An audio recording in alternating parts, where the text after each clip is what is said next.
8:30 minutos, 7:30 en las Islas Canarias. Y es el momento de empezar nuestra tertulia. Hoy con doña Ángeles Ribes, la gran Ángeles Ribes. ¿Qué tal está usted? Pues estoy muy bien, muy buenos días a todos. Y traigo un notición. ¿Ah, sí? Sí, Renfe ha sido escrupulosamente puntual ayer. Está usted exagerando. No, se lo puedo prometer. El tren salió justo a la hora y llegó justo a la hora. Eso ayer, veremos mañana, veremos hoy. Oiga, que Óscar Puente ha conseguido que un tren llegue a su hora. Y debo decir que el señor ministro aún no me ha bloqueado. No, a usted tampoco. No. A mí tampoco me ha bloqueado Óscar Puente. Pues yo creo que somos la escoria de con lo Twitter, que acabo de usted y decir yo. hoy, no solamente no me va a bloquear en la vida, sino que encima probablemente me retuitee, o sea que ya pasaré a ser lo peor. Sí. Bueno, dejemos constancia. Ha funcionado un tren de Renfe. No está mal. Don Asís Timmermans, ¿qué tal está usted? Mejor que ustedes. Además de muy guapo. Mejor que... Bueno, es mi condición natural. Mejor que ustedes, porque ¿Ah, sí? a mí me bloqueó Óscar Puente como Dios manda. Hombre afortunado. Pero hace mucho, de los tiempos de alcalde de Valladolid, o sea, pero... Pues entonces eres un pata negra. Bueno, pero claro, pero es que estás descubriendo América. Sí, o sea, completamente. Pero sinceramente, buenos días. Y yo, no ahora, cuando usted quiera, pero yo quiero hablar de algo que viví ayer. Pues ahora mismo, no sé lo que será, pero háblelo ahora mismo. Bueno, ayer en el despacho Cremades hubo una conferencia de... Bueno, siempre se me olvida el nombre, que es de Mohamed Youssef, perdona, es el segundo apellido. Ahora digo el nombre completo. Uno Pues de los entonces hijos... no va a hablar usted ahora de eso, porque luego vamos a tener que se va a incorporar a nuestra tertulia a partir de las 9 de la mañana, Diego Yáñez, de Libertad Sin Ira, que también es de Neos, y que junto con ACOM organizaba ese acto que usted, del que usted me va a hablar. Así que como se va a incorporar a las 9, hablamos a las 9 del acto. Hablamos luego, y un abrazo a los chicos de Libertad Sin Ira, en la organización que en Ciencias Políticas de la Complutense, es decir, el salvaje oeste, hacen actos con ayuda, entre otros, de Rubén Herrero, pero vamos, es como un soplo de aire fresco. Es un soplo de aire fresco en medio del salvaje oeste. Y tenemos con nosotros al malvado de don Julio Ariza, que antes en el fuera del micrófono me intentaba llevar por el camino del mal, ofreciéndome un trozo de tortilla de patata de esa que es jugosa por dentro. No soporto la tortilla de patata jugosa por dentro. La tortilla de patata, para estar buena, se tiene que poder jugar al pádel con ella. Ay, me cachis, el primero de hoy. Don Julio Ariza, bienvenido a esta mesa de tertulia. Camino del mal. No, lo que me ha parecido es lo de Libertad Sin Ira hoy es imposible. O sea, como busques la libertad, es mejor que te cabrees porque vas a tener que pelearla mucho. Bueno, ayer reconocía el Parlamento Europeo a Edmundo González y se han producido algunas cosas sorprendentes en torno a esta declaración del Parlamento Europeo. Bueno, en primer lugar, lo que hay que decir es que, puesto que hay aquí algunos... en fin, engañabobos, que utilizan ese famoso argumento de si el Parlamento español hay un voto más a favor que en contra de algo, como es la representación de la soberanía popular, puede hacer lo que quiera, porque es la expresión de la voluntad popular. Bueno, supongo yo que esa gente que dice ese argumento chorras aquí en España, pues entonces aplicará lo que ayer ha decidido el Parlamento Europeo por una amplia mayoría, que es que los países europeos reconozcan a Edmundo González como presidente legítimo, ¿no? Hay que ser coherentes, queridos amigos. Bueno, el Parlamento Europeo reconoció a Edmundo González como presidente legítimo con el voto a favor del Grupo Popular, del Grupo de Conservadores y Reformistas de Giorgia Meloni, del Grupo de Patriotas por Europa, es decir, los malvados Marine Le Pen, Víctor Orbán y Santiago Abascal, y de los malvados de la AfD, incluso alemana, y votaron en contra de la resolución conjunta pues los socialistas, los verdes, toda la purria comunista en sus diversas variantes y escisiones, Y los liberales, es decir, los de Macron y demás, se ausentaron para no votar coincidiendo con la extrema derecha. Tócate las narices. Pero además, es que en uno de los puntos del comunicado, el que se refería concretamente a la designación de Edmundo González como presidente electo y legítimo de Venezuela, porque había otros puntos, como por ejemplo instar a que se persiga penalmente al gobierno de Maduro, etcétera, etcétera. En ese punto concreto, reconocer a Edmundo González, hubo 58 eurodiputados socialistas, es decir, el 40% del grupo socialista, que se saltaron la disciplina de grupo y votaron a favor de reconocer a Edmundo González. Y ojo, 8 de los 20 europarlamentarios socialistas españoles, entre ellos Juan Fernando López Aguilar y Hanna Jalul, votaron a favor de reconocer a Edmundo González como presidente legítimo de Venezuela. ¿Se le está escapando a Pedro Sánchez el control de su propio Eurogrupo parlamentario? Muy interesante la votación, ¿no? Muy, muy interesante. Hombre, es un poquito, da un poco de esperanza, ¿no? Eso, que haya gente que tenga su propio criterio y que además lo utilicen para defender una causa como esta, que es una causa no noble, sino imprescindible, ¿no? Para todos nosotros, además. Que el don Julio Ariza se muestre optimista es una demostración de por qué sigue en la mesa. O sea, sí, yo, o sea, me falta información, pero lo primero que he pensado por ahora cuando he visto esto es que acaban de ocurrir prácticamente las elecciones europeas, es decir, que los eurodiputados tienen un periodo de 5 años. Los televidentes pueden decir, o sea, que Ángeles Ribes me dé la razón, es un honor, pero es que Ángeles Ribes sabe perfectamente el juego de las elecciones y es que creo que estás dando precisamente en la clave. Entonces respecto a los eurodiputados socialistas, decir que si quedarán 6 meses para unas nuevas elecciones, las listas hubiera sido distinta. Claro, y probablemente hay varios, al menos varios de los eurodiputados españoles del Partido Socialista que saben perfectamente que lo tienen crudo, o sea, que no tienen perspectivas de futuro con el autócrata, ¿verdad? Es como cuando Stalin supo que en la votación que le eligió secretario general del partido había votos en contra, pero él no sabía qué miembros del Politburó votaron en contra. Entonces no le importó, porque a los 10 años no había un solo miembro vivo de aquella reunión. Mató a todos, absolutamente a todos. Es decir, no digo yo que Pedro Sánchez vaya a llegar a los extremos. O sea, como Díaz Ayuso a los consejeros. No, es un ejemplo que se puede entender. Lo hace, es una provocación, porque entre que lo de hay un grupo que se llama es liberal, elegante en sus provocaciones. entre que un grupo que se llama liberal se ausenta del Parlamento para no reconocer a Edmundo Sánchez y lo de Ayuso, esto es una provocación de don Julio Ariza. O sea, si me tiraran una piedra sería menos violento.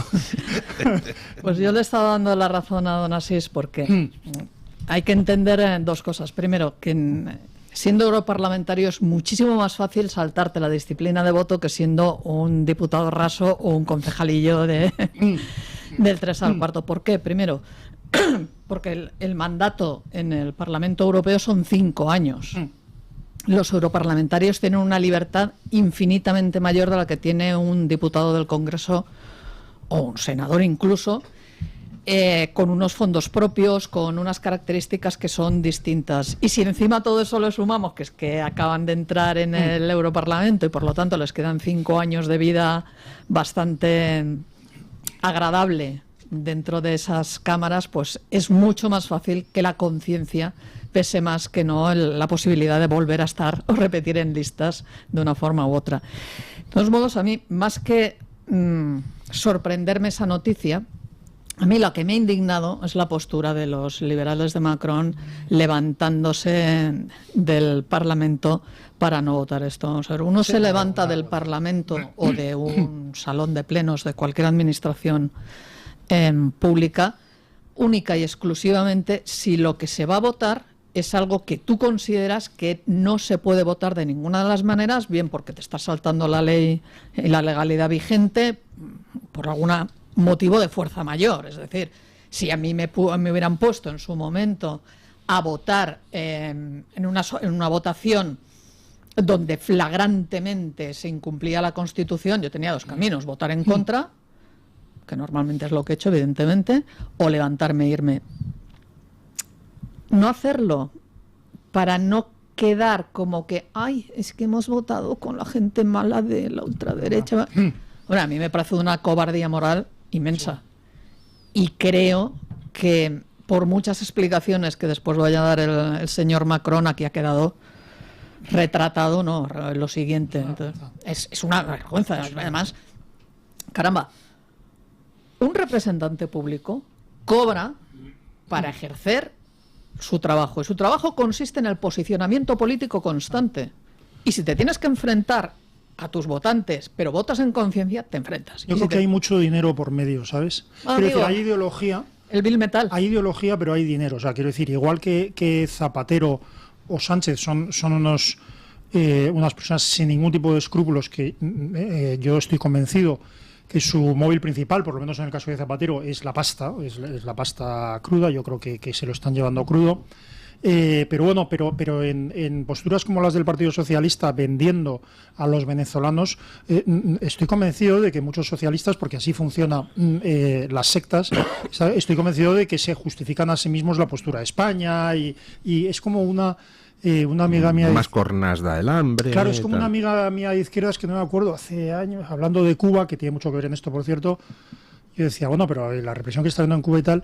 Y dice, bueno, sí, pero los cubanos de Miami son no sé qué y son tal. Y yo decía, ¿de qué estás hablando? O sea, bueno, pues un poco los socialistas son lo mismo, es decir, que justifican la barbaridad de que el gobierno español esté protegiendo a un régimen, a un narcorrégimen que asesina a sus propios ciudadanos, que ha provocado el éxodo mayor de la historia en Venezuela, no sé cuántos, en torno a 7 millones de venezolanos que han tenido... Otro más que está saliendo ya. Sí.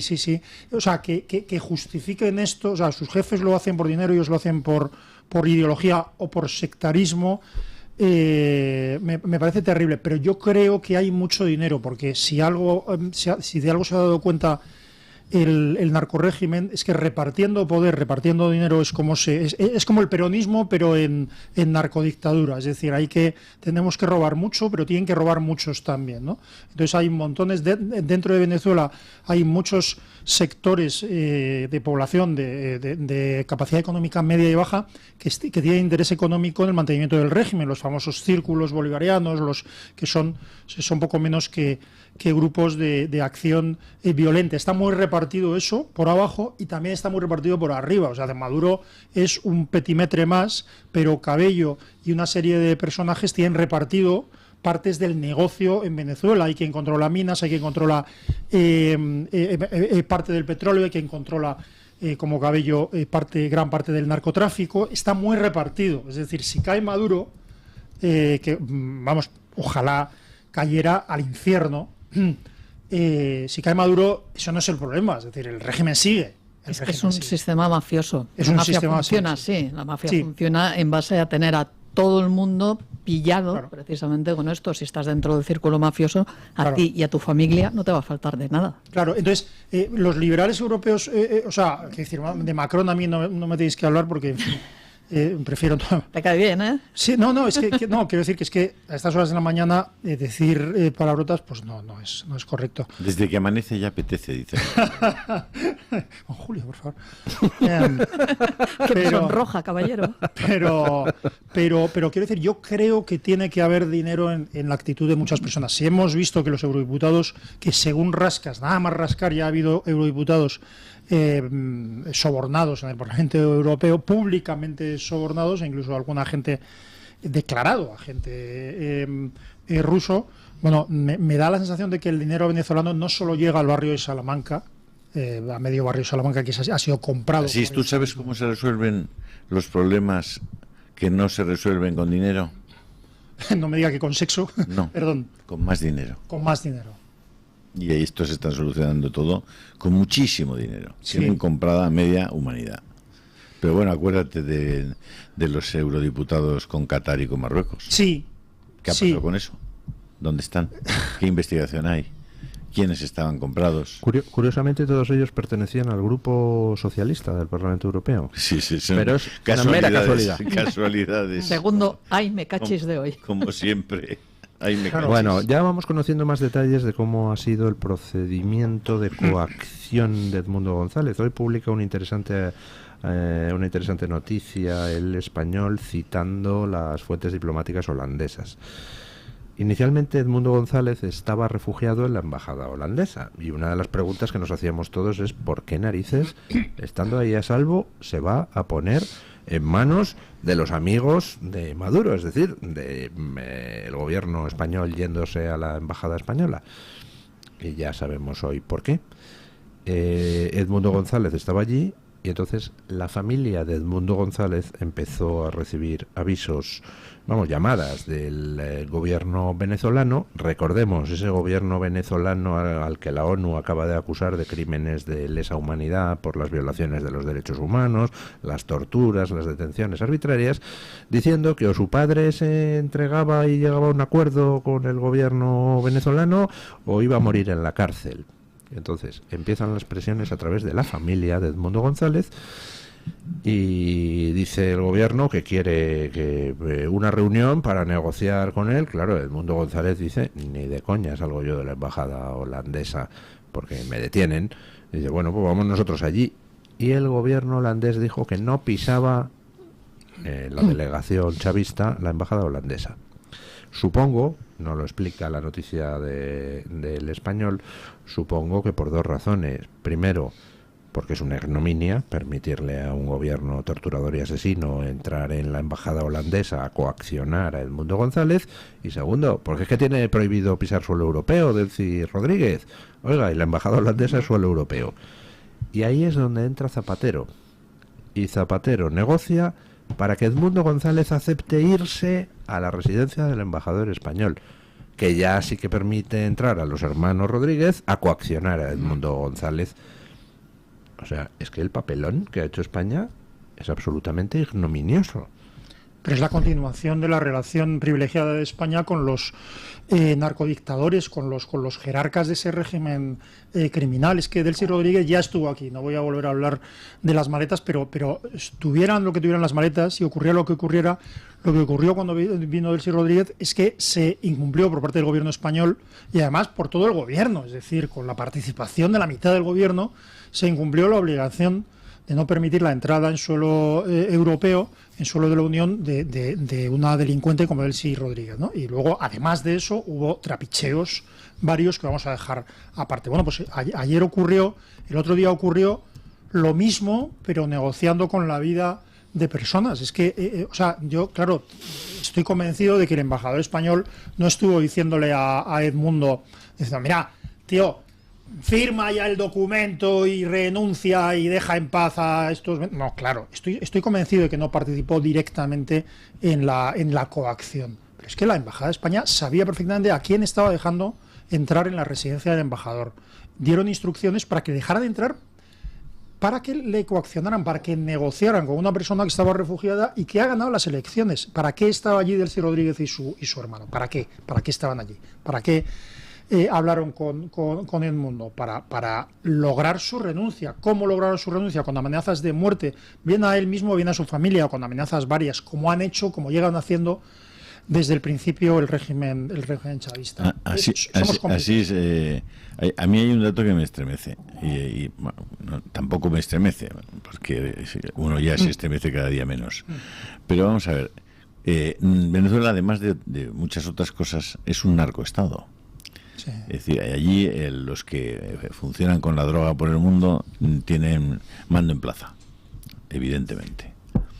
¿Cuánto dinero ha salido de Venezuela en los últimos 15 años? ¿Cuánto dinero ha entrado en Madrid, del que ha salido en Venezuela, o en Barcelona, o en otras plazas españolas? ¿Conocéis algún caso en el que se haya detectado un solo dólar que no haya sido legítimo, legal? Bueno, yo conozco un caso. Uno. Monedero, que todavía no me ha respondido a mis 20 preguntas. Han pillado tanto Seplac. Y aquí tú vas a abrir, una señora de 80 años va a abrir una cuenta corriente en un banco y le piden hasta, no sé, la partida de nacimiento o de bautismo. Aquí alguien de esos que están comprando pisos al triple de su precio en el barrio de Salamanca se está diciendo, oiga, ¿de dónde procede este dinero que trae usted aquí? O sea, ese problema. Es decir, no hay ¿cuánto dinero venezolano hay en Turquía? ¿Cuánto oro hay en Turquía? ¿Cuánto dinero venezolano hay en Suiza? ¿Cuánto dinero venezolano hay en Andorra?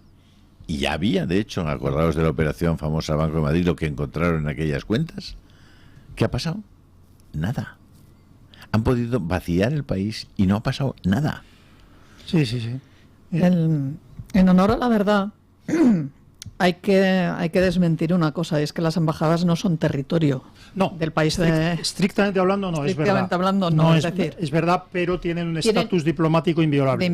Exacto, de inviolabilidad, es decir, no estaban pisando territorio español ni territorio de la Unión Europea los hermanísimos Rodríguez, lo cual no quita para nada la ignominia asquerosa a la que se sometió el embajador y la embajada. A mí me gustaría saber también quién hizo las fotos. Vamos, o sea, y cómo se presta el señor embajador a eso. Porque una cosa es que te sometas al bochorno de tener que tragar con según qué instrucciones que te vienen dictadas desde Madrid, y otra cosa es que encima salgas con la guayabera esa de color crema en las fotos y sonriente. En una sesión, en un seminario organizado por la Fundación Concordia durante el gobierno de Zapatero, hace muchos años, y que dirigía a mi querido, y ayer le tuve el gusto de saludarle, mi querido, nuestro querido Alejo Vidal Cuadras. De la que yo era vicepresidente. Qué grandísimo, qué grandísimo fallo. No. De la Fundación Concordia, no coincidimos. desde el primer minuto de su fundación. Fíjate, pues recuerdo que se habló en una sesión, de la cual no voy a hablar, que se estaba ya comentando en cancillerías europeas, se hablaba medio en broma sobre el eje Habana-Caracas-Madrid. Estábamos hablando de tiempos de Zapatero. Bueno, no voy a contar lo que ha sucedido desde entonces, o lo que sucedió ya entonces con don José Bono y con otros personajes siniestros, pero en este momento España es un aliado, el gobierno español, perdona, es un aliado de la narcodictadura chavista. Es un aliado objetivo, es un aliado que además ha sustituido, Sánchez, ha sustituido a lo que yo sigo llamando Podemos. O sea, Sánchez es Podemos, Sánchez es la ultraizquierda y Sánchez es el dinero venezolano, independientemente de que vaya a sus bolsillos o no, independientemente de que vaya a los bolsillos de las hijas de Zapatero o no, o sea, por ideología o por poder, pero Sánchez ahora mismo, y por tanto el PSOE, es el poder venezolano. Y a mí hay una cosa que me angustia mucho, que es que el votante socialista, digamos, medio, lo digo muchas veces y don Luis me va a tirar algo, el votante socialista medio es una persona como usted y como yo, ¿verdad? Quiero decir, como usted como yo, me refiero en cultura media, en poder adquisitivo, en estatus socioeconómico, en lo que sea. Bueno, pues esa persona normal sufre el efecto pedagógico de los políticos. Es decir, tiene unos políticos a los que apoya, los socialistas, que le están llevando a apoyar y a dar razones para apoyar a una narcodictadura, a apoyar el control de la prensa, a apoyar la censura, a apoyar tantas cosas. A apoyar el separatismo. Es decir, a apoyar el separatismo, efectivamente. Quiero decir que lo que está haciendo el Partido Socialista, la cúpula del Partido Socialista, es pervertir a una parte importante de la sociedad española y crear, en fin, los catalanes, y aquí hay mayoría,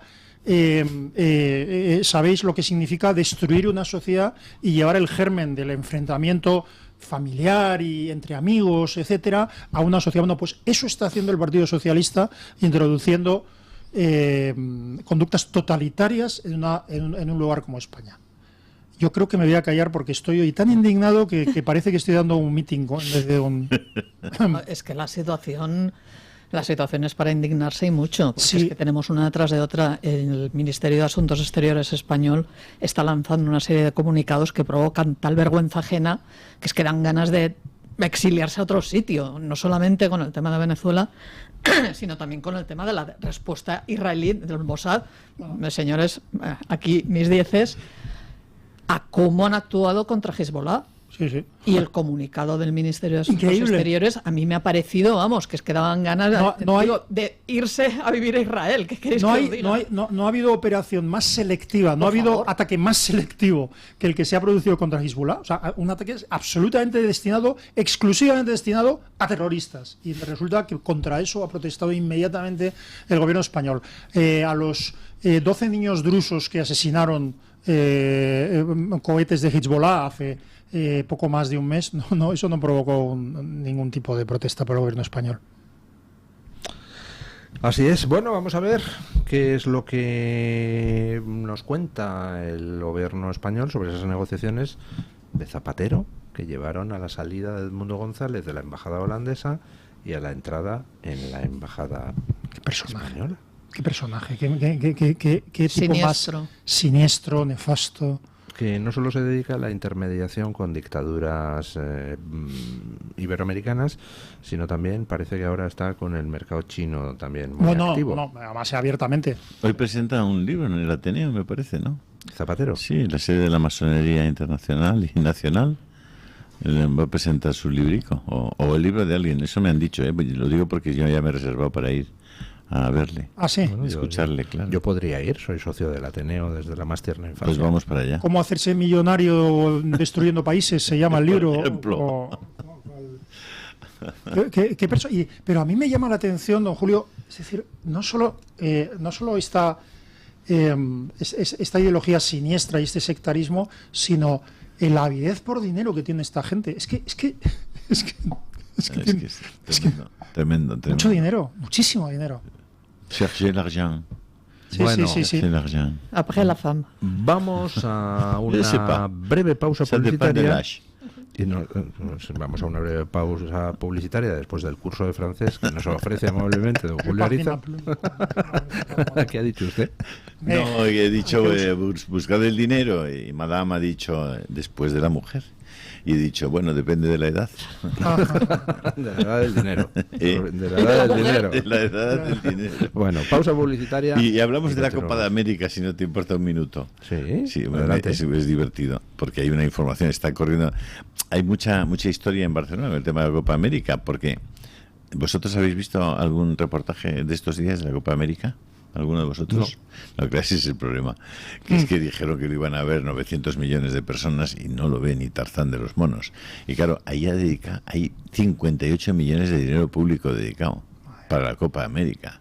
Para que unos tipos finos que llegan vestiditos con el ¿cómo se llama? El cocodrilo, hagan unas carreras estupendas. Es verdad que eso tiene una tecnología y que es formidable, pero es verdad también que podríamos decidir si puede haber otros asuntos a los que valiera la pena dedicar 58 millones de euros públicos, ¿no? 58 millones de euros para transmitir la Copa América. No, para organizar. para todo. Para O sea, todo. para ayudar a la... Como patrocinio de la Sí, organización. Bueno, pero eso es marca España, ¿no? ¿Así? ¿No? Pero si usted no lo ha visto. Ya. Si no lo ha visto. Pues bueno, yo que sé, a lo mejor los que vienen a traer el dinero venezolano Esos aquí a puede ser España que vayan a verlo. vayan Esos van puede a ser. verlo. Pero el reportaje de una web que se llama larepublica.cat, que no pueden ser más rojos ya que una sandía por dentro, te flipas la información que dan. Y bueno, y la verdad es que en esas cosas tienen razón. A veces los rojos, como un reloj parado, puede dar 2 veces al día bien ahora. Bueno, hacemos una breve pausa publicitaria y nos vamos a continuar nuestra tertulia. Se incorpora don Diego Yáñez de Libertad Sin Ira y vamos a hablar de esa reunión en la que estuvo ayer don Assis Timmermans. Y muchos otros, sí. Muchos amigos, quiero decir, de la casa. Sí. Pausa y a ello. 9:01 de la mañana, 8:01 en las Islas Canarias, y se ha abandonado la tertulia don Julio Ariza y se incorpora don Diego Yáñez de Libertad Sin Ira. Ayer se celebró un acto. Buenos días, don Diego. ¿Qué tal? ¿Cómo estás, Luis? Bien, aquí andamos Bueno. sobreviviendo, que ya es mucho en estos tiempos procelosos. Hoy quería hablar, don Assis Timmermans quería empezar la tertulia hablando del acto que se celebró ayer y en el que ustedes alguna participación creo que tuvieron, ¿no? Sí, nosotros desde la Fundación NEOS colaboramos para traer a Mossab ayer, que tiene un testimonio impresionante. Pues, ¿Quién ¿no? es Mossad Bayer? Bueno, Mossab es el hijo de uno de los fundadores de Hamas, que decidió convertirse al cristianismo, que yo creo que eso es algo que tiene muchísimo mérito, tal y como está la sociedad, pues no, y ha decidido no sobre solo todo eso, porque la apostasía se castiga con la claro, muerte claro, en por eso, algunas corrientes islámicas, esa ¿no? es la razón por la que él tuvo que exiliarse en los Estados Unidos. Y no solo eso, pues no, se ha dedicado a desmontar el relato palestino alrededor del mundo, y muy importante, pues no, el hecho de que él lo conoció de primera mano. Nos hablaba ayer sobre cómo en Palestina hay claramente un relato victimista, pues no, y que a raíz de los ataques del 7 de octubre la población palestina vio eso como una victoria, y yo creo que cualquier persona que esté al lado de la dignidad humana no puede apoyar eso, pues no, y es muy importante también el hecho de decir que muchos países y líderes occidentales están apoyando a Palestina, que es un modelo totalmente contrario al nuestro, pues no, donde no se respetan los derechos de las mujeres, donde no se respeta la dignidad humana, donde no hay libertad religiosa. Y yo creo que testimonios como el de Mossab claramente son impactantes, y yo creo que a Pedro Sánchez le convendría bastante tener una reunión con él para acercarse a la verdad de lo que está sucediendo en Medio Oriente, pues no. No le interesa. Cuánta ingenuidad. Sí. Perdone que le diga. Lo que hace la- Es joven, Con total- es lo joven. digo con Muy total, joven, con estoy total muy ironía. La ironía en la radio se capta que con por cierto, dificultad. no es el momento, pero hay un paralelismo entre la conversión al cristianismo de Ayaan Hirsi Ali. O sea, Sí. quiero decir que cuando alguien desde una postura, digamos, desde la posición, por ejemplo, de Youssef, que es hijo de un dirigente terrorista de Hamas, etcétera, Fundador. un fundador, efectivamente, cuando se capta la esencia de las cosas, uno se da cuenta de que lo que está defendiendo son valores de lo que podríamos llamar la civilización cristiana o judío-cristiana, ¿no? Entonces, en esas circunstancias, la conversión al cristianismo es frecuente. Pero lo de ayer fue, muchísimas gracias, porque fue impresionante, fue impresionante. Estaban, por cierto, o sea, quiero citarlo porque estaban muchos amigos de esta casa, estaba Mario, bueno, también estaba Carmen, estaba José Carlos Rodríguez, estaba Alejo Vidal de Cuadras, estaba Ignacia, que vino expresamente para ello desde Barcelona. Quiero decir, estaba Rubén, por supuesto, había mucha gente, pero a mí superó mis expectativas, porque él es una persona que va a la raíz y con un liderazgo impresionante. Y no solo, no voy a entrar porque no quiero arruinar precisamente lo que vas a contar tú, pero su relato sobre él realmente fue citado para hablar de otro tema, pero así que puede usted hablar lo que quiera de esta reunión. No, solo para contar que hay algo que yo ya he tirado la toalla, pero que es que él iba a la esencia, es decir, no existe tal cosa como Palestina, es decir, Palestina es el nombre que se le dio por el Imperio Romano a esa zona, y Palestina como entidad fue creada, es una creación colonial del protectorado británico después de la Primera Guerra Mundial, cuando cae el Imperio Otomano. Pero Palestina es el territorio, es decir, palestinos, digamos, en el siglo XX eran los que vivían en Palestina, judíos israelíes, hasta tal punto que había una universidad que se llama la Universidad Palestina, que era una universidad judía. Es decir, lo que hay en Israel, en el país de Israel, lo que hay en Tierra Santa son árabes y son judíos y son drusos y son cristianos. Palestinos eran de hecho, todos. si se lee usted las memorias de Golda Meir está hablando de su llegada a Israel, de su llegada a Palestina y Israel, sí. y habla de las negociaciones con judíos del exterior para que ayuden para el desarrollo del nuevo Estado judío, y cuando se refiere a ella y a los que vivían allí en Oriente Medio, dicen: nosotros los palestinos en Nueva York teníamos que hablar con los judíos neoyorquinos para, explicarles lo que estamos haciendo en Palestina. O sea, Palestina es la zona geográfica y palestinos son todos. Claro, o sea. y lo último que digo de lo que el propio Youssef contó, cuando después de todo el sufrimiento de los judíos, también de otros pueblos, pero de los judíos, se accede a crear un hogar nacional, a permitir la creación de un Estado judío en la Tierra Santa y de un Estado árabe, ¿verdad? Cuando se declara la partición, en la peor parte, por cierto, del territorio, el Estado de Israel declara su Estado. Los judíos declaran su Estado de acuerdo con la resolución de la ONU. Los árabes En vez de hacer eso, todos los países árabes de alrededor declaran la guerra en ese momento a Israel. Nunca jamás, y esto lo explicaba muy bien él, nunca jamás ha sido el objetivo ni de Hamas, ni de Hezbollah, ni en general de los árabes la creación de un Estado palestino. Su objetivo ha sido el control y la destrucción de Israel. Ese ha sido su objetivo. Y esto lo dice una persona, claro, que decía, yo no soy palestino. Eso es un invento. Quisieron hacerme palestino, quisieron que yo fuera palestino. Yo soy árabe. Yo soy árabe, ese es mi grupo étnico. Yo soy árabe y esta persona soy yo. Bueno, fue maravilloso. Como muchos árabes que también coexisten en Israel, pues no. Y claro, y él decía, existe un Estado en Palestina en el cual conviven árabes, por cierto, 2 millones de árabes, casi el 20%, más del 20% de la población muy pequeña, pues no, en Israel. Claro, 20% de la población de Israel son árabes de plenos derechos. Y recordaba una cosa que es peculiar en Israel: los árabes en Israel tienen no todos los derechos, es que son ciudadanos israelíes y tienen parlamentarios y claro, tienen todo, y por la peculiar naturaleza de la defensa israelí, no la peculiar naturaleza de su defensa, sino de las amenazas que enfrenta esa defensa, tienen un privilegio los árabes, que es que no tienen obligación de participar en las fuerzas de defensa, no tienen la obligación de hacer el servicio militar, y muchos lo hacen. Muchos lo hacen. De hecho, se ha visto ahora en todas las imágenes a raíz de la matanza del 7 de octubre, muchas de las unidades que han intervenido en el intento de rescate de los rehenes, etcétera, había árabes entre sus filas. Árabes orgullosos, claro, mostrando la galleta del ejército. La galleta es la insignia, perdón, del ejército israelí. Y los ciudadanos árabes de Israel tienen todo el derecho a la participación política y lo ejercen. Y lo ejercen, sí, sin ningún problema. Es decir, la diferencia entre una situación y otra es como de la noche al día.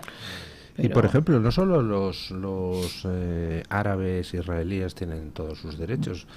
Oiga, es que las mujeres y los homosexuales israelíes tienen sus derechos, a diferencia de lo que pasa en esa zona de Palestina controlada por la Autoridad Nacional Palestina, a cuyo jefe, que no ha celebrado elecciones en 20 años, recibía ayer Pedro Sánchez y le manifestaba su estima. Dices, y este es el que se le llena la boca de los derechos de las mujeres y los homosexuales, ¿no? Sí, ayer justamente él comentaba esa hipocresía de la izquierda mundial, pues no, y del progresismo, del hecho de decir Queers for Palestine, sí. LGTBI for Palestine, pues no, que son movimientos totalmente contrarios y demuestran mucho que nosotros estamos del lado de la verdad y la ignorancia de las personas que tenemos al frente, pues no. Yo creo que con esto podemos enlazar muy bien al tema con el que me invitaron hoy, pues no, que es el hecho de que... que no me dejan... Usted viene a hablar de su libro, venga. de que los jóvenes cada vez somos más conservadores. Yo creo que eso es algo de lo que hay que alegrarse, pues no, es una realidad que hemos optado por un proyecto de valores que la juventud, como bien decía, a raíz de un artículo que nos escribió El País, sorprendentemente, hay un gran porcentaje de la juventud, de los jóvenes entre 18 y 25 años, es decir, el 37% en comparación con el 31% de la juventud, opta por opciones más conservadoras, pues no. Y yo creo que esto ha sido determinante en el cambio y en el shift que ha tenido Occidente a nivel electoral con estos nuevos movimientos conservadores que han habido. Una realidad que nosotros cada vez nos damos cuenta de que la crisis de Occidente está sucediendo a raíz de una pérdida de valores conjunta de nuestra sociedad. Pues no, ya nadie cree en nada, ya no hay una guía, ya no hay una brújula, pues no, y nosotros estamos aferrados al hecho de defender la dignidad humana, defender la vida, defender la familia, defender la nación, defender la verdad, que es muy importante. Y nos hemos encontrado un proyecto de frente que defiende totalmente lo contrario, pues no, la cultura de la muerte, defiende la mentira compulsiva. Y ante eso yo creo que los jóvenes se han dado cuenta, si es una realidad, pues no, que somos la generación que más tiene acceso a la información, pero al mismo tiempo somos la generación más desinformada a raíz de todas esas fake news que hay en los medios de comunicación. Y bueno, yo creo que es muy importante que medios como el que tienen ustedes hoy aquí se dediquen a promover la verdad, que sé que muy bien lo hacen, pues no, yo sé que muchos jóvenes los escuchan y es muy importante que sigamos alentando a los jóvenes a que tengan ese pensamiento crítico y a que opten por el camino de los valores. Hay un factor que juega en favor de ese viraje de los jóvenes hacia la derecha o hacia las posiciones conservadoras o como usted lo quiera llamar, que es el hecho del fenómeno contestatario. O sea, es que uno mira ahora y dice, ¿quiénes son los popes de la izquierda progre? Dices... ¿quién es ese tío que está bailando ahí en un mitin de Maduro? Monedero, ¿cuántos tacos tiene Monedero? ¿58? O no sé, muchos. Yo creo que es mayor que yo tengo 62, vean. Si es joven debe de ser poco. Uno mira, pues quiénes son los iconos que desde Hollywood se dedican a dar la plasta progre, y dices, oye, que ya son todos entraditos en años, ¿no? Y miras a ver quién tiene el poder en estos momentos en Occidente y dices, jolines, si es que es la misma casta en todo Occidente que tiende a lo progre, a lo woke, a toda esta basura. Con lo cual la generación que viene debajo dice, yo quiero protestar. ¿Contra qué protesto? Contra los que están mandando. ¿Quiénes mandan? Los otros. Luego entonces es lógico que haya claro, y al mismo tiempo nosotros vemos que están destruyendo nuestro futuro. A la hora de la verdad vamos a ser los más perjudicados por todo este tipo de políticas, pues, ¿no?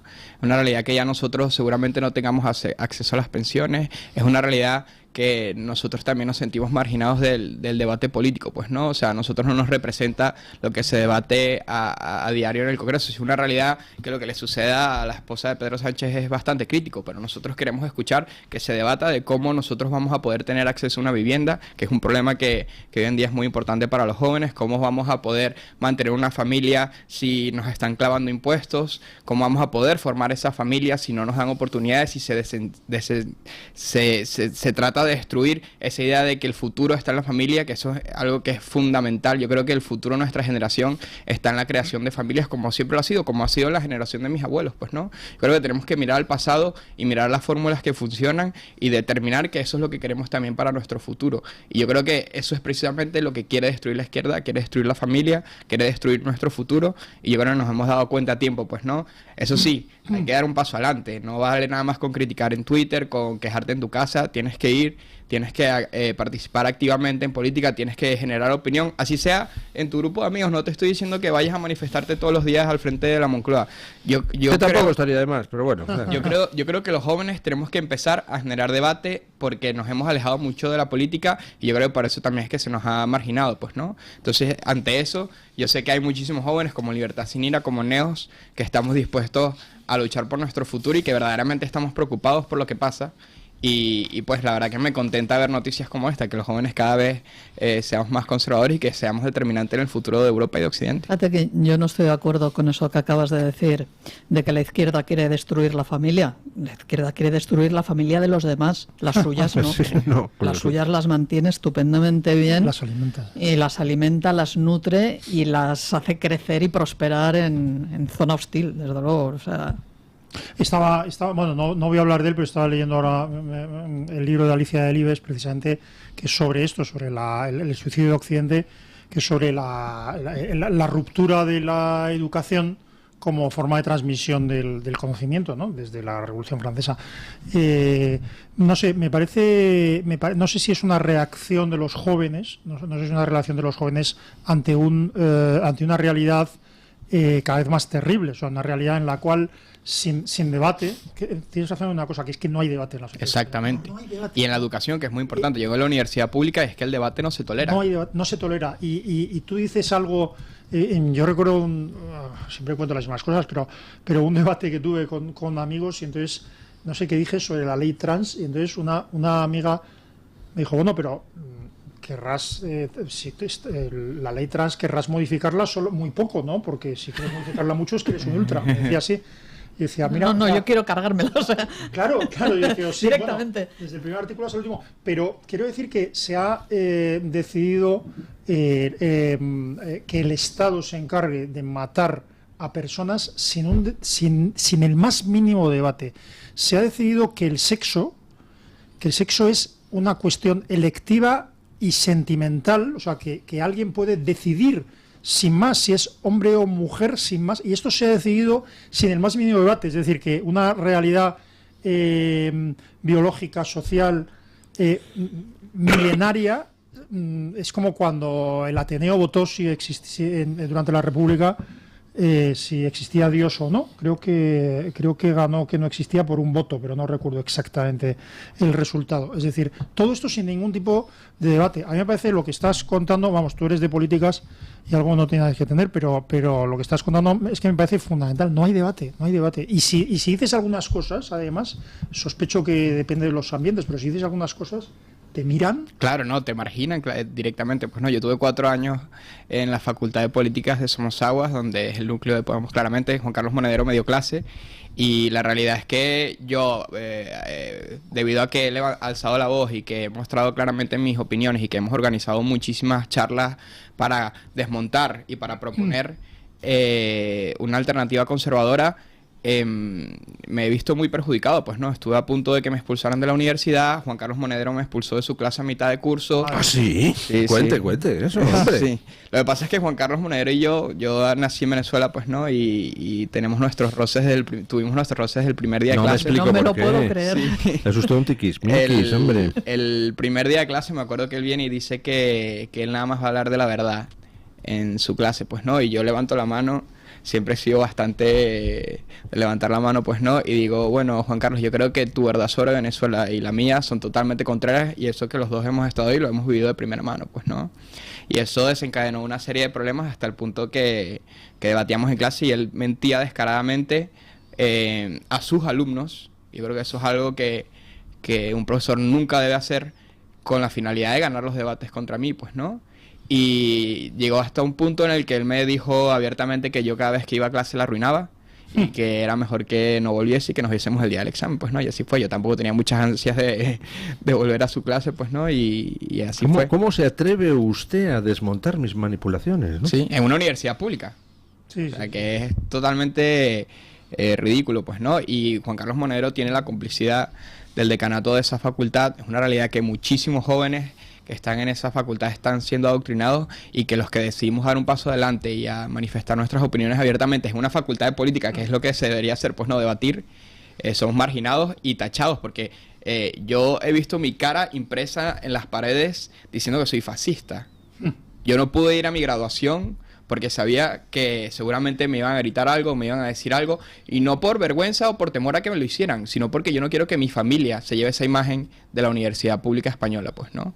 Y esas son las consecuencias que yo tuve que pagar y que lo hago orgullosamente y no me arrepiento de nada por alzar la voz en la universidad pública. Y eso es un problema, porque ¿qué es lo que sucede en Venezuela? En Venezuela, por ejemplo, hay una destrucción de las bases educativas. Los jóvenes cada vez menos les importa la política, han sido adoctrinados, y por eso es que hoy vemos una juventud en Venezuela, por un lado, que es bastante dócil, y por el otro lado, una juventud valiente que está dispuesta a dejarlo todo por el país. Yo lo que quiero es que no caigamos en esos juegos en los que pretende hacernos caer la izquierda, porque este es el mismo modelo que se está aplicando en Venezuela y Pedro Sánchez tiene toda la intención de hacerlo aquí. Pues no, ya sabemos que Pedro Sánchez es cómplice abiertamente de lo que está pasando en Venezuela. A mí me parece una tristeza, pues no, España, un país que tanto ha tenido vínculos con Venezuela, hoy sea cómplice de su mayor destrucción. Mi admiración y mi agradecimiento de verdad hacia ti y hacia los que hacéis lo que creéis que se debe hacer y sufrir las consecuencias. Yo creo que esto tiene mucho que ver también con todas las distancias, pero tiene muchísimo que ver con la conferencia a la que ayer tú y yo asistimos y de la que tú eres más culpable que yo, ¿no? La de Youssef, ¿no? La de es decir, personas que descubren la verdad y que pelean por descubrirla libremente, y esa pelea les hace la vida más difícil, más complicada, ¿no? Y tú, viniendo ya de una sociedad que ha sido destruida por el socialismo, me parece... Pero yo creo que vale toda la pena luchar por ella, pues, ¿no? Yo veo cada vez los paralelismos de lo que sucedió en Venezuela, lo que está sucediendo acá, y a mí eso me llena de valentía y siento el deber de dar un paso adelante y no permitir que mi patria España también pase por lo mismo, pues, ¿no? Yo no estoy dispuesto a ver a los españoles pasando hambre como pasan los venezolanos hoy en día. Yo no estoy dispuesto a ver a los españoles escapando de España. Por eso yo creo que estamos a tiempo de evitarlo. Es muy importante que creemos conciencia. Todo lo que está pasando en España pasó en Venezuela. Lo estamos viendo hoy con la toma del Banco de España, con la toma del Consejo General del Poder Judicial, con la toma de los medios de comunicación, la agencia AF, Radio Televisión Española. Todo eso ya sucedió en Venezuela. Y estamos en camino a la bolivarización de España. Y por eso yo creo que es importante también mencionar que el próximo lunes estaremos realizando un evento en la Mutua Madrileña de la Fundación NEOS, en la que tendremos la suerte de participar con un testimonio directo desde Caracas de María Corina Machado, que nos va a alertar sobre las consecuencias que tiene el comunismo y lo rápido que está avanzando España hacia esa destrucción bolivariana, que es lo que pretende claramente Pedro Sánchez. ¿Cómo ve las noticias que están llegando de esa coacción a Edmundo González? No sé, yo es que estoy estupefacto. Yo también estoy impresionado. Pues no sé si ustedes han visto la foto de Edmundo firmando frente a Desi Rodríguez y su hermano, que son los mayores sanguinarios del gobierno venezolano. Estamos hablando de un presidente electo, un presidente reconocido ayer por el Parlamento Europeo, un presidente reconocido por todas las naciones occidentales. La realidad es que en Venezuela no hay una democracia, y yo me acuerdo, enlazándolo también con mi experiencia en Somosaguas, que muchas personas negaban lo que yo había vivido en Venezuela, pues no, y me decían que mi realidad no era la verdadera, que la verdad era la de Monedero, ¿no? Y estamos viendo que hoy en día el presidente electo de Venezuela se ha tenido que exiliar porque no le dejan ejercer su cargo. Pues no, y no solo eso, sino que tiene una persecución política bestial. Y ahí vemos la valentía de María Corina Machado de dar un paso adelante y defender la democracia en Venezuela y defender su postura de que ellos ganaron las elecciones y no tiene miedo a renunciar a ello por nada en el mundo. Yo estoy segurísimo que María Corina Machado ha recibido muchísimas amenazas, incluso más que Edmundo, y ante eso se ha mantenido firme. Yo creo que nosotros tenemos que vernos reflejados en su liderazgo, y eso nos tiene que inspirar a hacer lo mismo aquí en España. Pues no, a tener un liderazgo firme. El 28 de septiembre habrá manifestaciones otra vez en todo el mundo. Sí, se cumplen 3 meses de las elecciones, pues no, y yo creo que es muy importante que los españoles también se vean involucrados en este tipo de movimientos, porque la realidad es que somos países hermanos y que es muy importante que nos concienciemos, porque como bien decía y he repetido ya varias veces, pues no, estamos en las mismas vías y parece que no nos damos cuenta. Yo creo que hay cierta conformidad, sí, es una realidad que hay muchas personas que no están de acuerdo con lo que está pasando, pero no están dispuestos a ir un poco más allá para evitarlo, pues no, luego va a ser muy tarde, que es lo que a mí me preocupa, porque estos cambios de la noche a la mañana te das cuenta que estás viviendo una dictadura y sabes, te despiertas y estás en una dictadura, es así, ¿sabes? Es que todo lo que estás contando tiene muchos paralelismos con la situación que hemos vivido en Cataluña, por ejemplo. Sí. Incluso con la reacción de gente muy joven que se empieza a movilizar. Estaba acordándome ahora mismo de los chavales de Sacabat, que están haciendo un trabajo en la universidad espectacular, y a los cuales también les han zurrado lo que no está en los escritos, porque los totalitarismos al final todos están cortados por el mismo patrón, claro. Absolutamente todos. Yo estuve hablando con 2 venezolanas, una de ellas está residiendo aquí en España, la otra no, que vinieron de viaje, vinieron a verme y tal, lo cual fue un honor, por cierto, y dijeron una frase que es muy parecida a la que has dicho tú. Dijeron, es que nosotros, venezolanos y españoles, somos hermanos separados al nacer. Que a mí me sorprendió y me gustó, porque realmente es así. Al cabo de 5 minutos no había diferencia entre lo que comentábamos entre ellas y nosotros, salvando las distancias, algún tipo de forma de vida, pero lo demás éramos exactamente igual. Y el problema es que esto es la famosa alegoría de la rana en la olla de agua hirviendo. Es decir, la sociedad española lleva mucho tiempo metida dentro de una olla de agua, cada vez con más temperatura. Ahora mismo la rana está completamente achicharrada, le empiezan a salir ampollas por todas partes y reacciona muy poca gente. Todas cosas, porque la reacción conlleva dificultad, conlleva esfuerzo, e incluso en casos como el del exilio venezolano conlleva peligro. Y no todo el mundo está dispuesto a eso. Lo cómodo es hacer lo que decía antes el señor Don Asís. El votante socialista es exactamente igual que cualquier otro votante. Lo que pasa es que se conforma con la situación y no quiere ni ver, ni oír, ni hablar de ella. Y ya está, se conforman y ya está. Mientras que el resto de votantes están viendo que hay una situación que no se puede sostener y dan ese paso, al menos el del voto. Después está ya todos los demás pasos que reclamamos algunos, vosotros en este caso el de una implicación más de la juventud a través de las facultades, de las universidades, y lo que reivindicamos también desde Cataluña es que haya un apoyo de buena parte de la sociedad española a todos esos movimientos que luchamos contra el separatismo, aunque solamente sea con una cuota mensual de una asociación, porque es que normalmente las asociaciones que están promovidas por los totalitarismos tienen unas financiaciones espectaculares, brutales, absolutamente demenciales, mientras que los que luchan en contra pues van con una mano delante y otra detrás y no tienen, es que ni medios para organizar una conferencia. Que por cierto, yo no lo había pensado, pero bueno, Ángeles conoce el rollo que suelto siempre, pero de alguna manera lo que está pasando en toda España, de lo que está pasando en toda España tenemos la culpa, porque toleramos y permitimos que a los catalanes les sometieran, les humillaran, les negaran su nacionalidad, su historia, su pasado, su cultura, sus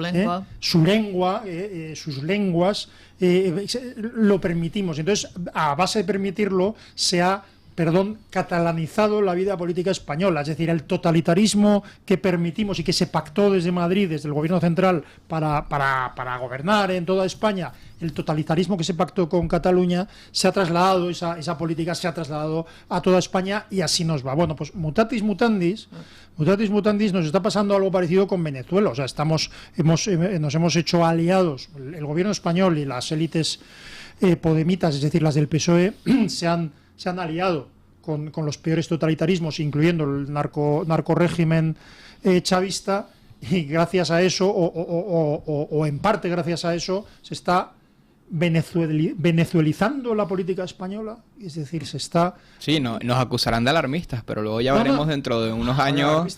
Dentro de unos años las consecuencias que tienen las acciones que está tomando el gobierno hoy, pues no. Completamente. Son cosas que son totalmente, muchas de ellas van a ser irreversibles. Mira, los que venimos de este tipo de zonas, tenemos lo que se llama el síndrome de Casandra.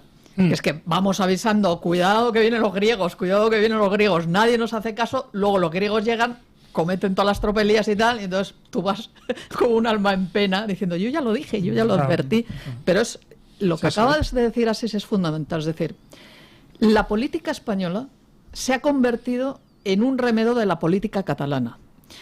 El Partido Socialista Obrero Español actúa exactamente igual que ha estado actuando el Partido Socialista Catalán, que quiero recordar que son primos, no hermanos, que es una federación distinta, con todas las fuerzas de un comunismo más radical catalanas, con las cuales ha pactado sin ningún tipo de problemas. Y todo eso, esa manera, incluso en el lenguaje, se ha trasladado a la política a nivel nacional.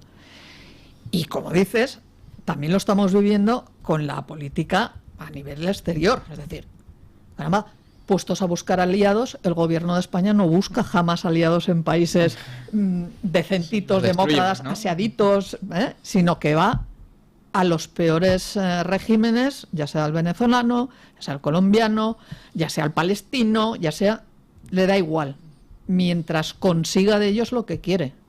Una vez no lo consiga, entonces ya veremos qué es lo que pasa, pero en el camino está arrasando con la sociedad española, arrasando y quebrando la convivencia. Sí. No lo sé, pero tenemos la obligación moral, y yo, de verdad, te lo digo de verdad, no es porque me caigas bien ni nada, pero nos das una lección, nos das una lección de vida, y lo que tenemos que hacer es plantear debates que son rechazados o que constituyen una provocación. Es decir, yo estaba hablando del debate de Israel, pero es verdad, es decir, la información, cuando alguien se informa exclusivamente por la televisión, está recibiendo exclusivamente información que proviene de grupos terroristas y tiene una visión completamente falsa de lo que está ocurriendo en Tierra Santa, completamente distorsionada, y esto se evidencia cuando se produce un ataque tan selectivo a terroristas que están lanzando una media de 250 cohetes y misiles a Israel todos los días, los terroristas de Hezbollah, y entonces resulta que Israel hace un ataque absolutamente no solo genial, sino selectivo, atacando exclusivamente a los asesinos, a los terroristas, entre los que estaba el embajador de Irán, que como todo el mundo que tenía... Lo normal es que tenga un busca de Hezbollah, claro, y resulta que el día siguiente el gobierno español lo condena. Qué vergüenza. Y recibe al presidente palestino que está acá. Sí. Y obliga al jefe del Estado a recibir al embajador y a tener las credenciales. Qué vergüenza. Arrastrando todas las instituciones en la riada esta totalitaria. Y a nuestra imagen internacional. Del todo. Don Diego, ¿tiene usted cuenta de Twitter, no? Sí. ¿Ah, sí? Sí. ¿Cuál es? Diego AYS _. Diego AYS. Es que nos lo pregunta algún Ajá. Pero bueno, yo creo que es más conveniente que me sigan, que nos sigan en Libertad Sin Ira, pues, ¿no? Y en Neos, que ahí es donde mostramos todo el trabajo que estamos haciendo a diario. La verdad es que hacemos un trabajo incansable por despertar esa conciencia en la juventud y en la sociedad en su conjunto, pues no, demostrar una alternativa a lo que está pasando, porque yo tampoco creo que sí es una realidad que hay que alertar sobre lo que está pasando, pero al mismo tiempo hay que proponer una alternativa. Y yo creo que la alternativa viene de la mano de una alternativa cultural. Yo creo que nosotros tenemos que afianzar una serie de valores dentro de nuestra sociedad para luego poder dar el paso y luchar contra este enemigo tan grande que tenemos con propiedad.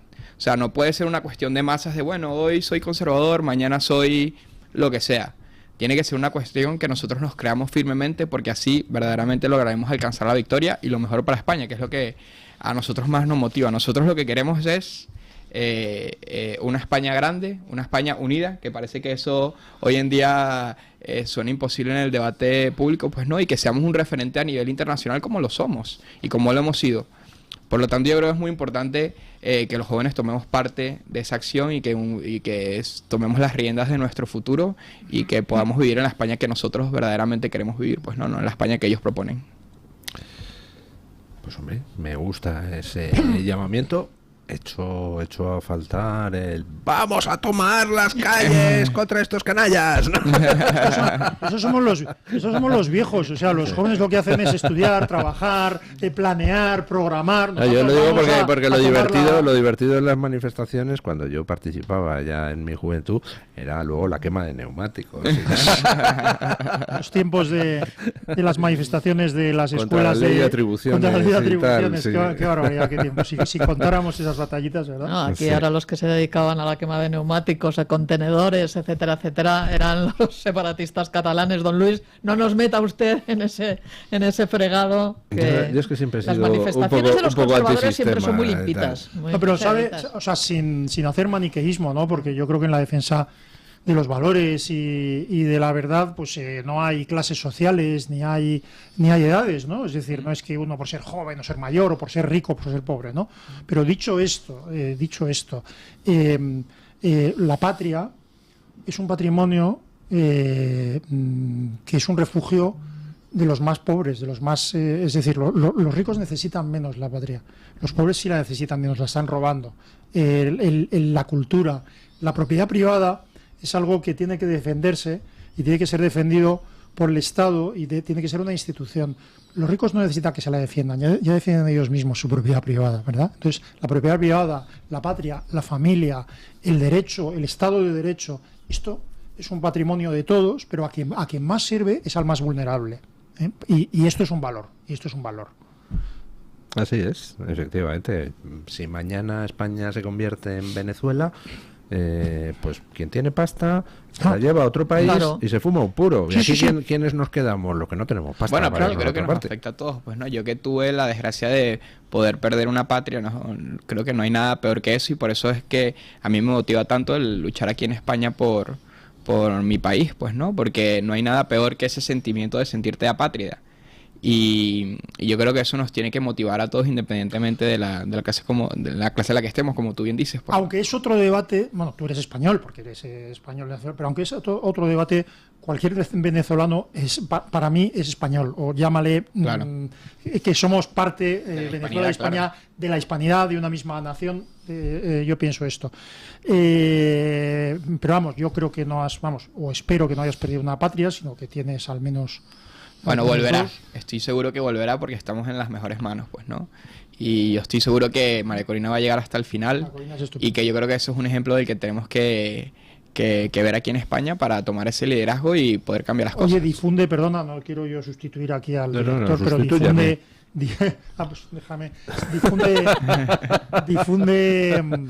el evento del que has hablado. Sí, bueno, nosotros el próximo lunes a las 7:30 vamos a estar en la Mutua Madrileña, en la que vamos a estar alertando sobre cómo España va en camino a la bolivarización, pues no.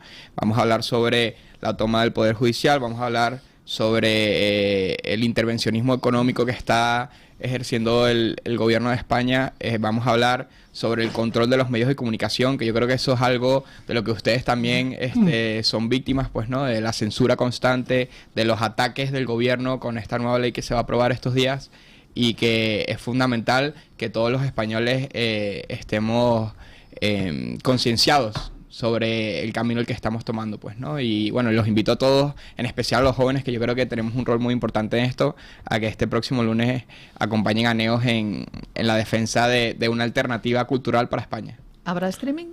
Para los que Seguramente no somos sí. de Madrid. Sí, claro que sí, habrá streaming. Para los de pueblo. Es para los de pueblo. Yo soy una chica de pueblo. Eso lo dices para fardar. Tú eres de provincias. Yo soy de pueblo.